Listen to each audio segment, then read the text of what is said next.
Olá, amadinhos! Sejam bem-vindos ao nosso Clube de Leitura, aula 63. É isso aí, da unidade 3. Aquele momento descontraído, né, Pura, hoje? Exatamente, cheio de emoções, porque é a última aula do Clube de Leitura, gente. E falar de leitura, para nós, é de suma importância, né, Márcia? Porque é a oportunidade que o componente curricular aqui propicia para você que está aí acompanhando esta aula, nosso estudante da NASA, nosso estudante da mediação tecnológica, em que a gente realmente acredita, né, que a leitura, ela é tudo. A leitura, ela alimenta a alma, né, Márcia? E dá conhecimento. Porque com ela você melhora a sua produção literária, a sua produção, seja ela de qualquer gênero, seja ela de qualquer tipologia. Melhora também o quê? No seu vocabulário, né? A sua maneira de se expressar. Isso. Ajuda em tudo. Ok, muito bem. Então vamos iniciando já, depois desse bate-papo sobre a importância da leitura, falar sobre as atividades, na verdade, que são requisitos, né, para a sua conclusão aí do primeiro ano. Então, nós temos aí como atividade extra, né, da aula do Clube de Leitura, é a atividade final em que você vai fazer uma produção, né? Então, a gente vai conversar também sobre isso, falar sobre as atividades do portfólio, né, sobre também o detalhamento do uso do portfólio vinculado, tá, à atividade do Clube de Leitura, ou seja, a atividade final do primeiro ano, tá bom? E falar de portfólio, eu quero aqui já mostrar para vocês, conforme eu havia dito, né, na aula em que nós íamos aí trazer o nosso portfólio. Ele é bem antigo, tá? Eu vou até abrir aqui para você que eu não mexi em nada, porque ele é um instrumento avaliativo também, né, Márcia, do nosso trabalho, do projeto Trabalhando Gênero. Olha só, então foi exatamente o ano em que ele nasceu, né, e aí a gente não mexeu em nada para trazer para você exatamente isso. Foi quando nós tivemos aí o planejamento e resolvemos colocar aí as atividades com essa temática na aula de língua portuguesa, trabalhando gênero, né? Saindo aí da teoria e indo para a prática, beleza? Quando a gente fala que todas as suas produções aí no final de cada videoaula que você vai colocar no Trabalhando Gênero, seu Trabalhando Gênero no portfólio, então é exatamente esse instrumento aqui, né? Que tudo vai ficar reunido, organizado. Prof, mas tem que comprar, né, um portfólio? Não necessariamente, você pode construir aí o seu portfólio, tá bom? Você pode, né, Márcia, fazer de caixa, de uma capa, fazer a capa de um caderno velho. De EVA, exato. Entendeu? Você pode fazer perfurar assim do lado, colocar barbante, né, decorar do seu jeito, colocar a sua cara, fazer aqui uma capa, né? A gente trouxe esse porque... Simplesinho. Simples, as professoras aqui, as amadinhas, né, e também na época em que foi aí colocado o projeto, a gente não, como sempre, né, uma correria, e é isso, olha só, aqui a gente coloca a separação, você também aí vai organizar conforme a aula, né, você coloca aí o tema do Trabalhando Gênero, e aí do Trabalhando Gênero, como por exemplo, a sua primeira atividade é um diário, lembra que você vai ter que relatar o seu primeiro dia de aula, a sua primeira aventura, ou que você queira relatar mais o gênero aí, o primeiro a ser trabalhado é o diário. Eu acho que é isso mesmo, né, Marcinha? E aí você vai anexando, né? Nós temos aí a carta como gênero, a história em quadrinhos, né? A gente tem aqui de um aluno que a gente ganhou com muito carinho e a gente traz sempre para mostrar para vocês, né? Foi produzido, ilustrado pelo próprio estudante, né? A gente tem aqui a história, na verdade é um mito, né? E eu gosto muito desse mito, é um mito aí do Sol e da Lua, né? Então aqui a aluna produziu certinho e aí a gente guarda com muito carinho, né?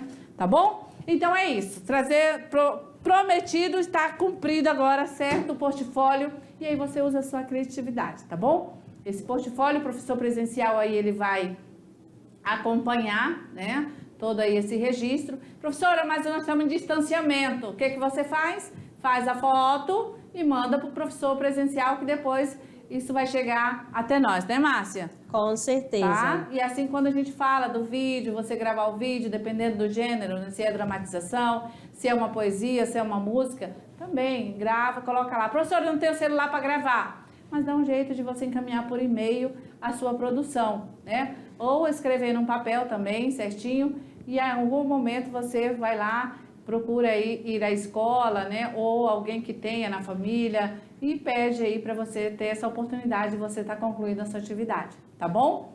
O importante é fazer, tá? Então, vamos relembrar aqui, ó, mostrando os livros trabalhados com vocês do primeiro ano, né? Lembra que na primeira unidade a gente trabalhou o quê? Ó, Gil Vicente, Alto da Barca do Inferno. Aí você escolher o quê? Um personagem, uma parte lá do teatro para fazer a dramatização. Um pequeno vídeo, tá certo? Você também pode usar a dramatização usando fantoche, fazendo um bonequinho de palitinho. Use a sua criatividade.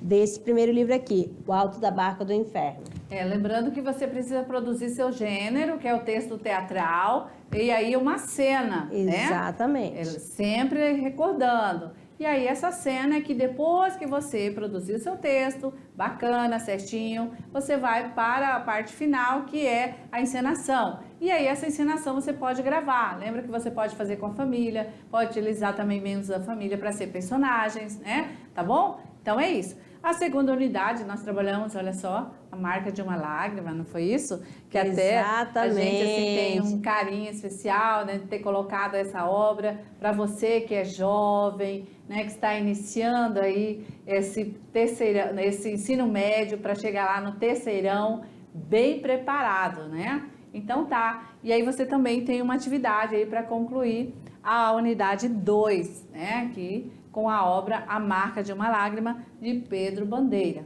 né? Então, assim, o que você vai fazer? Produziu, você vai colocar no portfólio, ok? Bem identificado, unidade 2, a obra tal. Lembra que você vai produzir a capa, né? Uma nova capa, aí com a sua ilustração. E aí, é claro, o seu resumo final, beleza? A gente tem também a unidade 3, né? Agora vem o quê? Olha só. Ó. Lucila, o romance urbano de José de Alencar. Viu só aqui, ó. Vocês já leram. E a gente vai comentar um pouquinho daqui a pouco nesse clube de leitura. E Memória de um Sargento de Milícias, né? A história lá do Leonardo, daquele beliscão, que ele já sabe toda a história, né?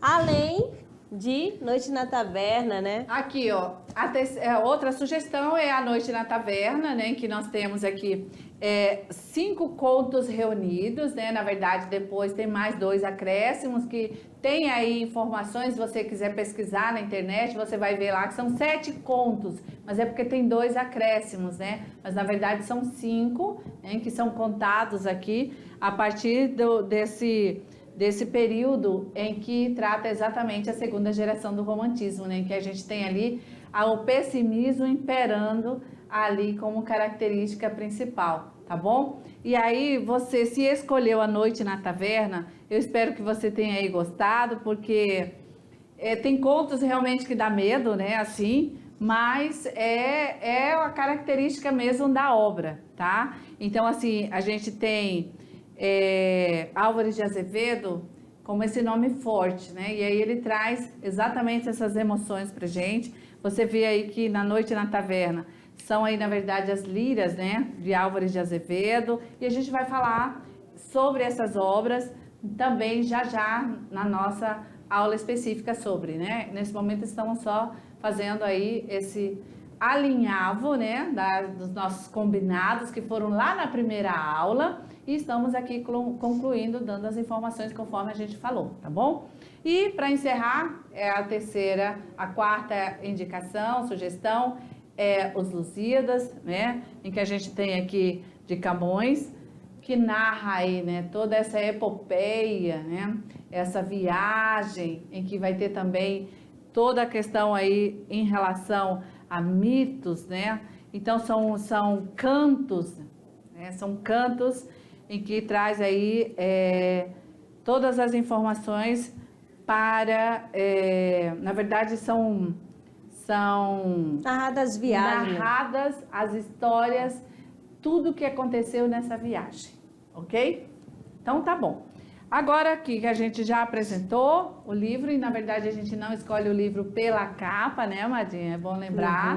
E nem olhar assim, ai, nossa, Tá esse tem muito muito... texto, não quero. Não, não é assim, né? Você já teve uma aula sobre esse olhar para escolher aí uma obra. Essas são indicações, você é um estudante e aí precisa, né, ter contato com essas obras literárias que são obras clássicas, tá bom? E entender, acima de tudo, o objetivo do projeto de leitura, né, Márcia, é que você tenha contato com essas obras clássicas e que você, acima de tudo, compreenda, né, o que está sendo narrado nessas obras, o que está sendo contado nessas obras, que realmente você consiga assimilar o período, a situação, né, o que aquela sociedade vivia naquele período, né, saber por que os autores têm aquele estilo, identificar, né, as características desses autores por meio aí dos períodos das obras, dos né? romances. Por isso que a gente teve aí todas essas escolas literárias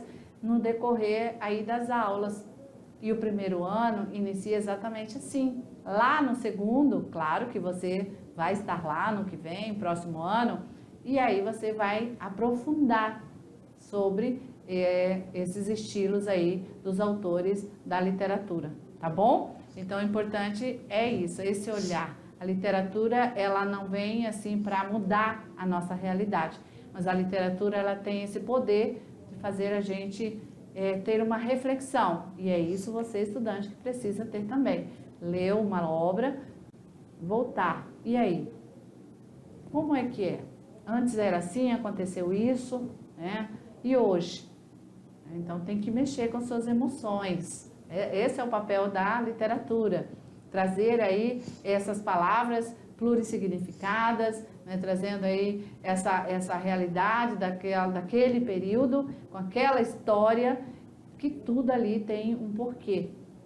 E por isso a gente estuda a escola literária uma a uma, tá bom? Para quando você chegar com a obra na mão, você ser capaz de ter essa competência de poder compreender, localizar a obra em período, em estilos, em características específicas. Lembrar que sempre tem uma nuance uma da outra, né? Beleza? Então tá. Vamos lá na habilidade? Vamos lá então, né? Iniciando o nosso clube de leitura, vamos prosseguir agora com a habilidade da aula, que é identificar os efeitos estéticos da linguagem literária, a plurissignificação, permitindo que a escrita literária seja aberta e ofereça espaço para a participação ativa do leitor. Tá vendo aí a habilidade? Então é o que você precisa ter. Beleza. Olha lá, então a leitura, você aí teve oportunidade, teve aí contato com as obras Lucíula, né? Também com os Lusíadas, com A Noite na Taverna e Memórias de um Sargento de Milícia. Beleza, muito bem. Então, dizer para você de início que a literatura não permite caminhar, mas a literatura permite respirar, tá? Roland Barthes. Unidade 1, nós temos a Lucíula. O que nós vamos falar sobre a Lucíula? Vamos lá então, vamos passear pelas obras. Primeiro, o contexto histórico, que é importantíssimo. Lucíula nasce aí, né, é um típico exemplar do período romântico, passado aí a história no Rio de Janeiro, é um romance urbano, tá? Classificado como romance urbano. Ele transparece os valores da sociedade brasileira no século XIX, ok? Então, Lucíula é um romance narrado em primeira pessoa, né? A professora vai pegar aí a canetinha, vamos marcar. Então, Lucíula, ele é narrado em primeira pessoa, né? E aí a gente vê essa questão da perspectiva do protagonista Paulo. Então, José de Alencar, ele aí encontra o amor tão idealizado que purifica a cortesã.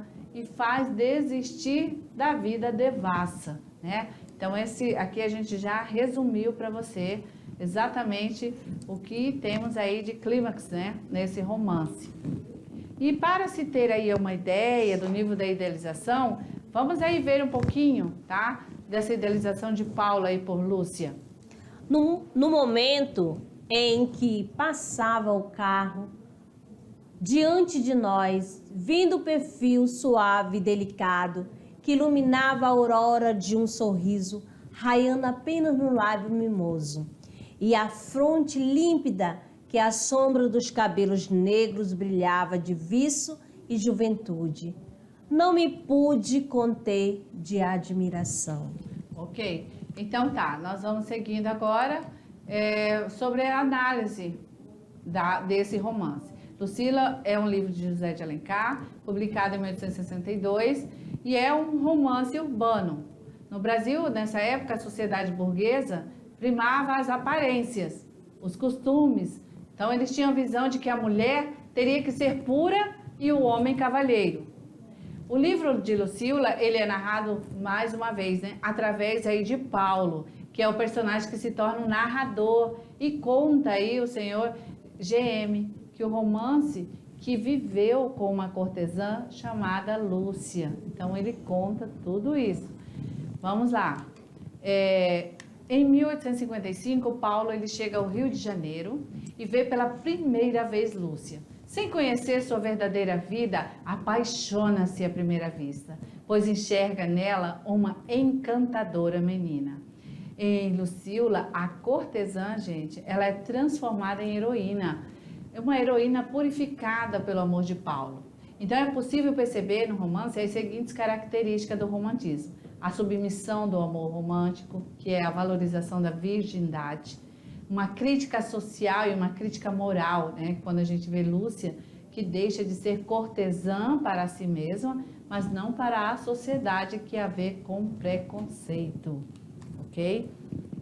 Agora, a obra Noite na Taverna, de Álvares de Azevedo. Nós temos também o momento histórico dessa obra. Então, A Noite na Taverna é uma obra de Azevedo, foi publicada somente em 1855, 3 anos após sua morte, sob o pseudônimo de Job Stern. O autor construiu uma narrativa que se subdivide em vários contos, narrado por 5 rapazes que se encontram em uma taverna. É um boteco hoje, né? Uma conveniência, né? Como queira. Há quem diga que a fonte de inspiração para sua criação foi a obra Noches Lúgubres, publicada originalmente em espanhol, em 1790, pelo escritor José Cadalso. Então, em 2014, uma curta-metragem baseada no livro ganhou o prêmio ABC, Cinematografia, com melhor direção e fotografia para filme estudantil. As cenas produziam os contos presentes no livro, com nuance da vida acadêmica do próprio autor. Então, gente, Noite na Taverna é narrado em 7 capítulos, cada qual abordando a história de um dos 5 rapazes, e mais um prólogo e um epílogo, por isso que dá 5. Lembra que eu falei no início que 2 acréscimos? Muito bem, então vamos ver. A obra foi escrita em 1878, são contos fantásticos, contos macabros. Numa taverna, em noite escura de tormenta, entre mundanas, bêbados e adormecidas, jovens boêmios, Sofre, Joan, Genaro, Bertrand, Herman e Arnold resolvem, por desafio, contar casos verdadeiros e escabrosos que tiveram vivido. O livro compõe-se dessas narrativas e é o que de melhor a literatura brasileira possui no gênero fantástico, que tinha aí Hoffmann, seu modelo, e em Edgar Allan Poe, um verdadeiro gênio do terror. Gente, muito bem. Então vamos ver um resumo, tá? Sobre A Noite na Taverna.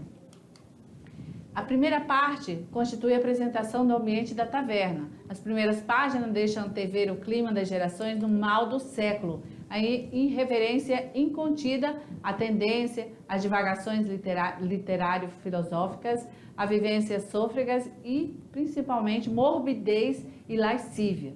A segunda parte é a parte em que sofre e necrofilia,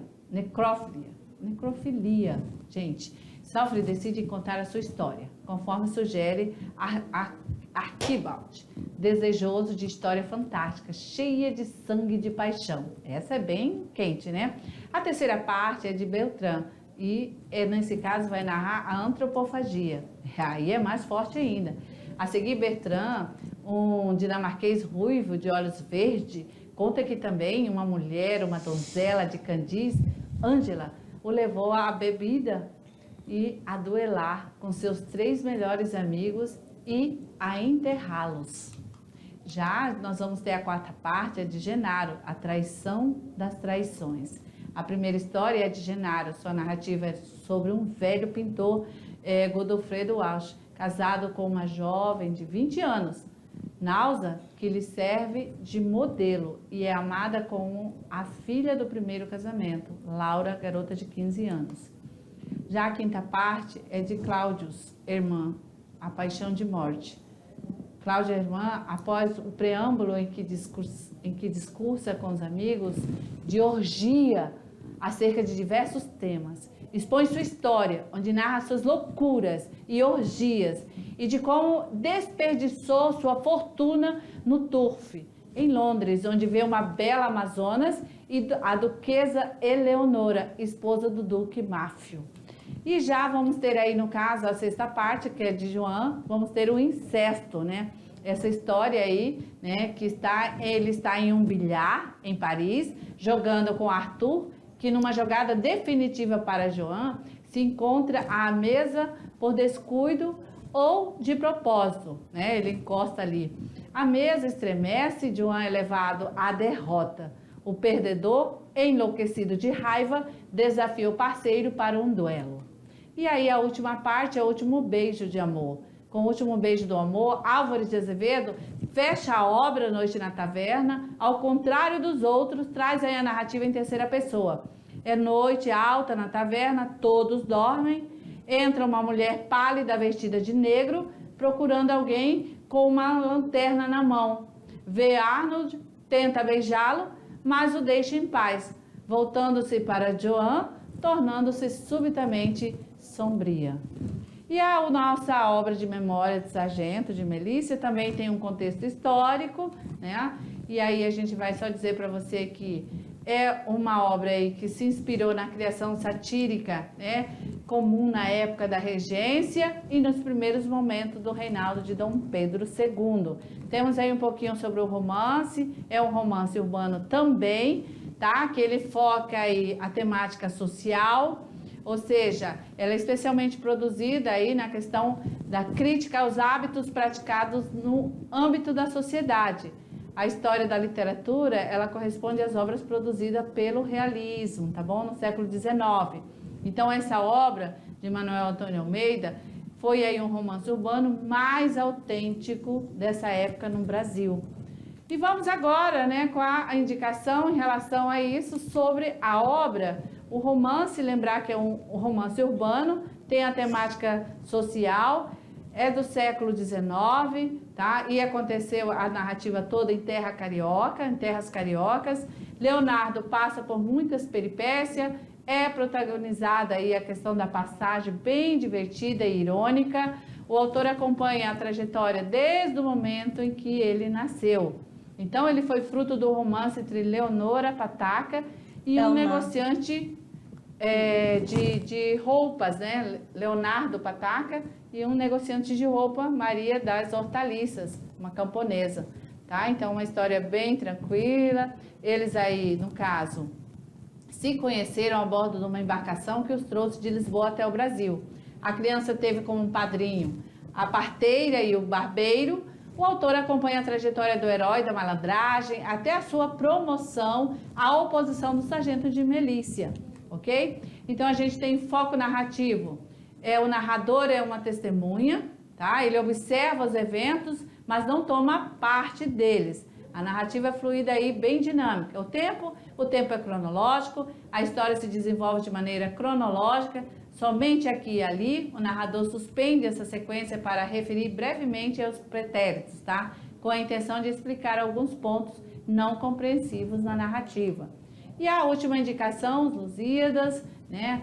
Essa epopeia, em que a gente tem aí publicação dela em 1572, é um livro de Camões, uma obra clássica portuguesa, tem aí 10 cantos, o poema é um poema épico, tá? E aí vamos aí entender que o objetivo dessa epopeia, né, é que contar a própria história de Portugal. Então os versos camonianos celebram aí os feitos da formosa gente portuguesa. Isso está no canto 1. Enaltece aí o peito ilustre lusitano, tá? Então a viagem de expansão marítima se torna pretexto para que toda a história passada de Portugal seja cantada. E aí esse poema épico ele foi escrito num momento importante da história de Portugal, quando aí tinha o Renascimento, né? Acontecia o Renascimento exatamente na Europa, que levava aí toda a inspiração da cultura greco-latina. A literatura aí, no caso, aí, levara para esse olhar das grandes navegações portuguesas, as conquistas nessa área, a todo o infortúnio, e também os navegadores passavam no mar, exatamente, então, inclusive na parte lúdica, em que nós vamos ter nessa história, monstros e seres sobrenaturais, ok? E essa análise é o seguinte, vamos olhar para o enredo. É um texto narrativo, baseia-se num conteúdo aí de um texto que tem começo, meio e fim, tem um clímax, o tempo e o espaço se refere-se a um contexto histórico, o local onde a narrativa se desenrola. Tem uma linguagem rebuscada, mas também simples, formal, informal, culta ou marginalizada. Na verdade, nós vamos ver ali a questão da norma culta, né? O estilo de linguagem usa bastante figuras de linguagem. Nós vamos ter personagens principais, protagonistas e antagonistas. Ou seja, todas as obras literárias, nesta cartela, você tem que ter esse olhar, tá? Todas as obras têm enredo, tem tempo, tem espaço, tem linguagem, tem estilo e tem personagens. Ok? Ok. Amadinha, e agora? E agora chegou aquele momento que eles estão aguardando, que é o Trabalhando o Gênero. Esse é o último Trabalhando o Gênero. O que o Exata. estudante vai aí produzir? Olha só, você vai fazer um relato com suas palavras, né, da obra do Clube de Leitura da Unidade 3. Quais são as obras? Olha só, Lucília, Noite na Taverna, Lusíadas e Memória de um Sargento de Milícia. Você vai retratar o detalhe da leitura, citar um trecho do texto que você mais gostou, vai destacar se é possível acontecer na vida real essa história, e ilustrar com os desenhos ou colagem, com a capa, com o título da obra, a obra que você escolher, qualquer trecho. Ok. Então é isso, não esqueçam, né? Que você tem aí esse Trabalhando Gênero. Muito bem. E aí, agora, Amadinha, lembrá-los aí da atividade extra classe, tá? Sem dúvida, você tem que produzir, fazer essa sua atividade final. Então, ó, se liga aqui no Enem, ó, questões das obras estudadas. Beleza, aqui. e cobra mesmo, né, Amadinha? Questão 1. A obra romanesca de José de Alencar introduziu na literatura brasileira 4 tipos de romance: indianista, histórico, urbano e regional. Desses 4 tipos, os que tiveram sua vida prolongada de forma mais clara e intensa até o modernismo, ainda que modificados, foram: letra A, urbano e regional; letra B, histórico e urbano; letra C, regional e indianista; letra D, indianista e urbano; letra E, indianista e histórico. Gente, eu acredito que você não vai ter dúvida, e exatamente assim que o Enem cobra, hein? Olha lá, analisar a parte, você viu que até aqui é uma afirmação, e desses 4 tipos, os que tiveram sua vida prolongada de forma mais clara e intensa, até o modernismo, ainda que modificados, foram... Gente, por favor, hein? Vamos aí gabaritar. É claro, falando desse grande romance. A alternativa é letra A, né, desses 4 aí, período. Vamos ter aí o romance indianista, que tinha o papel de destaque na obra de José de Alencar. Foram aí os romances urbanos e regional, tá? E aí nós vamos ter, na verdade, a força até o modernismo desses dois romances, ok? Então, por isso, gabarito letra A, sem problema nenhum. Então, vamos lá para a questão 2. Indica a alternativa que se refere corretamente ao protagonista de Memórias de um Sargento de Milícia, de Manuel Antônio de Almeida. Letra A. Este herói de folhetim se dá a conhecer, sobretudo, nos diálogos, nos quais revela ao mesmo tempo a malícia aprendida nas ruas e o idealismo romântico que busca ocultar. Letra B. A personalidade assumida de sátiro é a máscara de seu fundo lírico, genuinamente puro, a ilustrar a tese da bondade natural adotada pelo autor. C.